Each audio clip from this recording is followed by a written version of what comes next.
মাটির মধ্যে আসলেন এবং সাহাবীদের সামনেই আসলেন। সাহাবীদের সামনে মানুষের রূপ ধরে জিবরাইল আলাইহিস সালাম এই একবারই এসেছেন, ইতিহাসে একবার এসে নবী সাল্লাল্লাহু আলাইহি ওয়াসাল্লামকে জিজ্ঞাসা করছেন চারটা প্রশ্ন। কয়টা প্রশ্ন? চারটা। এক নম্বর জিজ্ঞাসা করছেন, ইয়া মুহাম্মদ, বলবেন সাল্লাল্লাহু আলাইহি ওয়াসাল্লাম, হে মুহাম্মদ সাল্লাল্লাহু আলাইহি ওয়াসাল্লাম, আখবিরনি আনিল ইসলাম, আমাকে ইসলাম সম্পর্কে বলুন।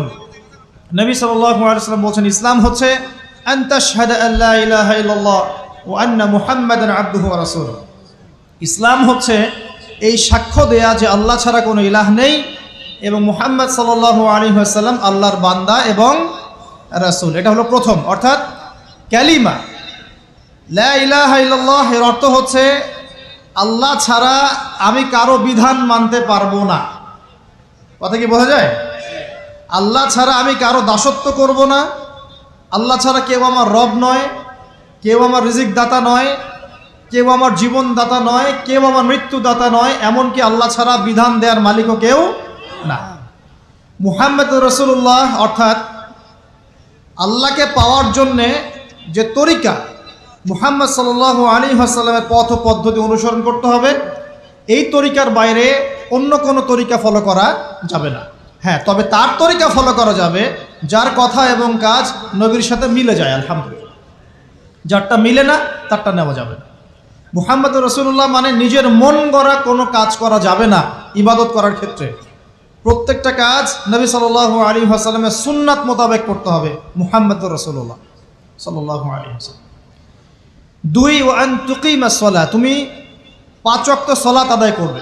একটা হাদিসের মধ্যে এসেছে, মান তারাকা সালাতা মুতাআম্মিদান ফাকাদ কাফার। নবী সাল্লাল্লাহু আলাইহি ওয়াসাল্লাম বলেছেন, কোনো ব্যক্তি যদি, মুসলিম ব্যক্তি, ইচ্ছাকৃতভাবে তার উপর অর্পিত ফরজ নামাজ ছেড়ে দেয়, সে ব্যক্তি কুফরি করলো। কি করলো? আর মুয়াজ বিন জাবাল রাদিয়াল্লাহু আনহুকে নবীজি বলছেন, মান তারাকা সালাতা মুতাআম্মিদান ফাকাদ বারিআত মিন যিম্মাতিল্লাহ। যে ব্যক্তি তার উপর অবধারিত ফরজ নামাজ ছেড়ে দেয়, সে যেন আল্লাহর জিম্মেদারি থেকে মুক্ত হয়ে গেল। আল্লাহর কোনো জিম্মেদারি নাই তার উপর।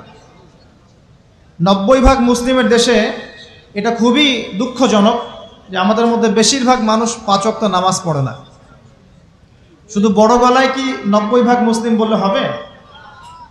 যখন 90% মুসলিমের দেশের 100% মুসলিম 5 ওয়াক্ত নামাজ পড়বে, ইসলাম এমনি এমনি প্রতিষ্ঠা হয়ে যাবে ইনশাআল্লাহ তাআলা। যখন মুসলিম কান্ট্রির বেশিরভাগ মানুষই নামাজি হবে, ইনশাআল্লাহ আল্লাহর জমিনে আল্লাহর দ্বীন প্রতিষ্ঠা হয়ে যাবে।